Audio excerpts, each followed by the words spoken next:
সূরা আলী ইমরান 180 থেকে 185 নম্বর আয়াত পর্যন্ত তেলাওয়াত করলাম। 6টি আয়াতের মধ্যে আল্লাহ তাআলা অনেকগুলো গুরুত্বপূর্ণ বিষয় আলোচনা করেছেন। সূরা আলী ইমরানের 180 নম্বর আয়াতে যাকাত অনাদায়কারী যারা তাদের ব্যাপারে আলোচনা করেছেন। 181 নম্বর আয়াতের আলোচনা হলো আল্লাহ তাআলা রাস্তায় দান করলে এটাকে কর্জে হাসানা বলে।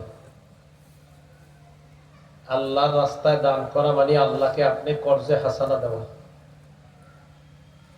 এর মানে হলো এমন কিছু খরচ করা যেটার বিনিময়ে আল্লাহ আপনাকে দ্বিগুণ দান করবেন। এটা 181 নম্বর আয়াতের এই প্রেক্ষাপটে কিছু আলোচনা।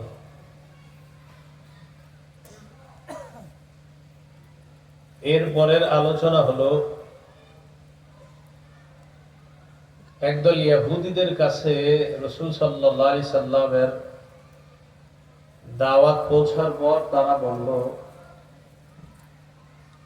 আপনি আমাদের কাছে যতক্ষণ কোরবানি পেশ না করবেন, পাহাড়ের উপর একটা পশু কোরবানি করে রেখে আসবেন, আসমান থেকে আগুন আইসা এটাকে জ্বালায় দিবে, এটা না দেখানো পর্যন্ত আমরা আপনাকে রাসূল হিসাবে বিশ্বাস করব না।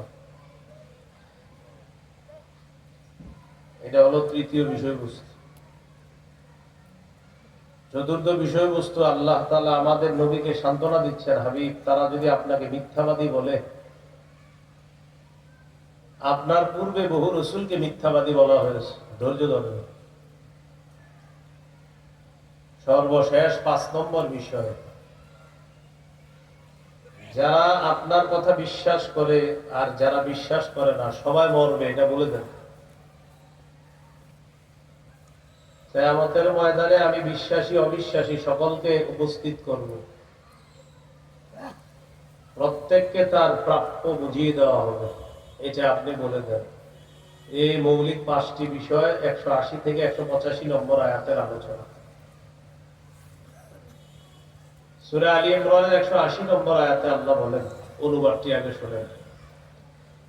ولا يحسبن الذين يبخلون بما آتاهم الله من فضله هو خيرا لهم بل هو شر لهم। আল্লাহ যাদেরকে অনুগ্রহ দান করেছেন, নিয়ামত দান করেছেন, যাকাত পরিমাণ সম্পদ আল্লাহ যাদেরকে দিয়েছেন, যারা এই যাকাত দিতে কৃপণতা করে, তারা যেন এটা মনে না করে যে যাকাত না দিয়ে এটাই তাদের জন্য কল্যাণ, তারা বেঁচে গেল এটা তাদের জন্য কল্যাণ, এটা যেন তারা মনে না করে, বরং এটা তাদের জন্য অকল্যাণ। এতটাই অকল্যাণ যে এটা না দেওয়ার কারণে কিয়ামতের ময়দানে তাদের গলার মধ্যে এই সম্পদ দিয়ে বেড়ি পরিয়ে দেওয়া হবে।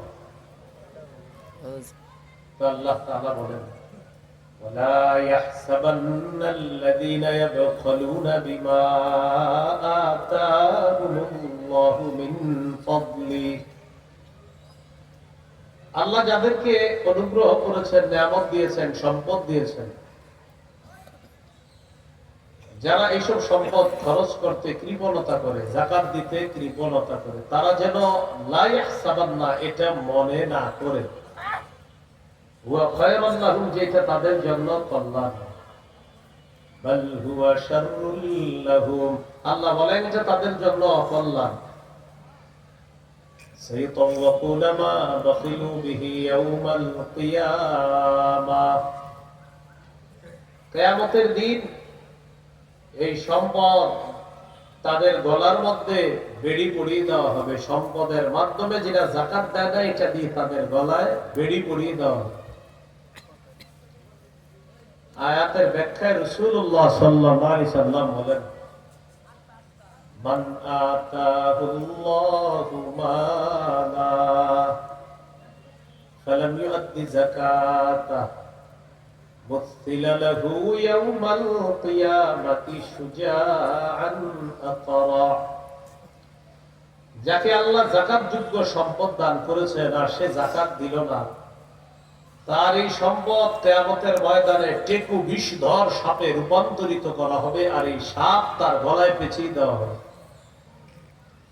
তাহলে মাল বেরিয়ে পড়িয়ে দেওয়া হবে, মানে এই মালটাকে সাপে রূপান্তরিত করে সেটা তার গলায় পেঁচিয়ে দেওয়া হবে।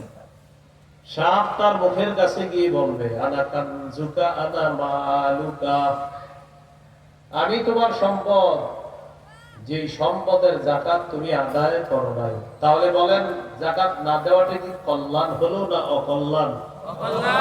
এটা আল্লাহ বললেন, বাল হুয়া শাররুল লাহুম, এটা তাদের জন্য অকল্যাণ। আয়াতের শেষে আল্লাহ বলেন, ওয়ালিল্লাহি মিরাসুস সামাওয়াতি ওয়াল আরদ, আসমান জমিনের মূল স্বত্বাধিকারী একমাত্র আল্লাহর জন্য। আমি আপনি যারা যাকাত দিলাম, যারা যাকাত দেই নাই, সবাইকে মনে রাখতে হবে এই সমস্ত সম্পদের মূল স্বত্বাধিকারী আল্লাহ। এটা আল্লাহ বললেন, ওয়ালিল্লাহি মিরাসুস সামাওয়াতি ওয়াল আরদ, আসমান জমিনের সমস্ত আসমান এবং জমিনের মূল স্বত্বাধিকারী একমাত্র আল্লাহ। ওয়াল্লাহু বিমা তা'মালুনা খাবীর, তোমাদের কর্মকাণ্ড সম্পর্কে আল্লাহ সম্যক অবগত, আল্লাহ সব জানেন। এই হলো সূরা আলী ইমরানের 180 নম্বর আয়াত। যারা অতীতে যাকাত দেন নাই, উলামায়ে কেরামের সাথে বসে বকেয়া যাকাতগুলো আদায় করে দিবেন, ভবিষ্যতে যাকাত দেওয়া মিস করবেন না, আল্লাহ তৌফিক দান করুন, আমিন। সূরা আলী ইমরানের 181 নম্বর আয়াতে আল্লাহ বলেন, লাকাদ সামিআল্লাহু কাওলাল্লাযীনা ক্বালু ইন্নাল্লাহা ফাকীরুন ওয়া নাহনু আগনিয়া, অবশ্যই আল্লাহ তাদের কথা শুনেছেন যারা বলে আল্লাহ দরিদ্র আমরা ধনী। নাউজুবিল্লাহ। অবশ্যই আল্লাহ তাদের কথা শুনেছেন যারা বলে আল্লাহ দরিদ্র আমরা ধনী, আল্লাহ তাদের কথা শুনেছেন। ভাই আওয়াজ একটু বড়, মাইক ভাই আওয়াজ একটু বড়। আল্লাহ তাদের কথা শুনেছেন যারা বলে আল্লাহ দরিদ্র আমরা ধনী, তাদের কথা আল্লাহ শুনেছেন।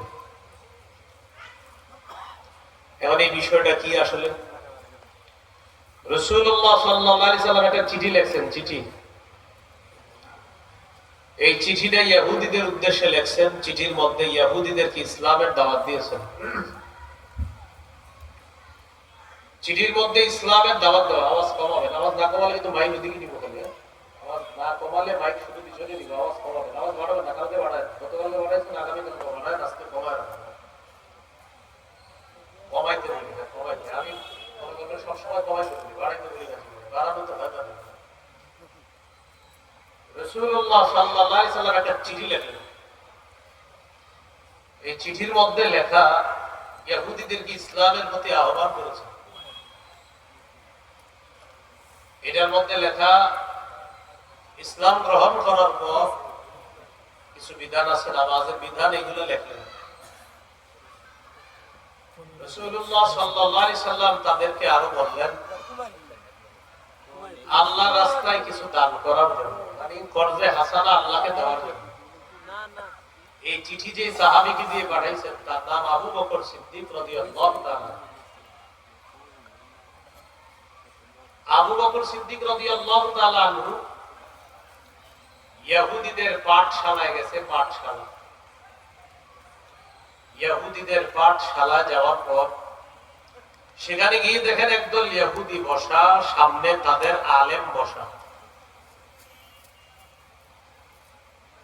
ইহুদিদের আলেম যিনি সামনে বসা তার নাম হলো ফিনহাস। কি নাম?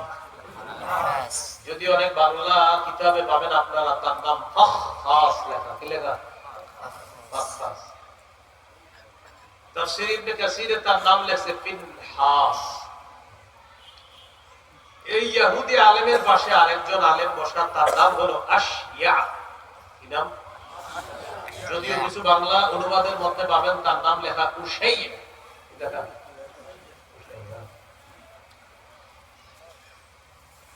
আবু বকর সিদ্দিক রাদিয়াল্লাহু তাআলা আনহু চিঠি নিয়ে গেলেন।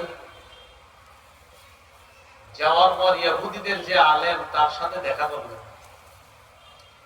দেখা করার পর তাকে চিঠিটা দিলেন। চিঠি দেওয়ার পর চিঠির মধ্যে লেখা রাসূল সাল্লাল্লাহু আলাইহি সাল্লাম তাকে ইসলামের প্রতি আহ্বান করেছেন, নামাজের কথা বলেছেন, আল্লাহকে কর্জে হাসানা দেওয়ার কথা বলেছেন। ইহুদি যখন দেখছে লেখা আল্লাহকে কর্জে হাসানা দেওয়া, আবু বকর সিদ্দিক রাদিয়াল্লাহু তাআলা আনহুকে বলল, দেখছো আল্লাহ আমাদের কাছে কর্জে হাসানা চেয়েছে, আল্লাহ গরিব আমরা ধনী। আল্লাহ গরিব আমরা ধনী। فضرب أبو بكر الصديق رضي الله تعالى عنه وجه فنحاس। এই বেয়াদবিমূলক কথা বলার সাথে সাথে আবু বকর সিদ্দিক রাদিয়াল্লাহু তাআলা আনহু ওই ইহুদি আলেমের গালে একটা থাপ্পড় বসায় দিয়েছে। আমাদের বাংলাদেশে এই ইদানিং দুই দিনের মধ্যে হয় আজকে আল্লাহর ব্যাপারে বেয়াদবিমূলক কথা বলছেন। ওরে বাংলাদেশের একদম মাঝখানে নিয়ে ইচ্ছা মতো গণ থাপড়ানো দরকার। এগুলার উদ্দেশ্য কি জানেন? এগুলোর উদ্দেশ্য হলো আমাদের দেশে খালি অস্থিতিশীল পরিবেশ তৈরি করা, আর এই অস্থিতিশীল পরিবেশ তৈরি করার প্ল্যান এখানে হয় না, অন্য জায়গায় হয়।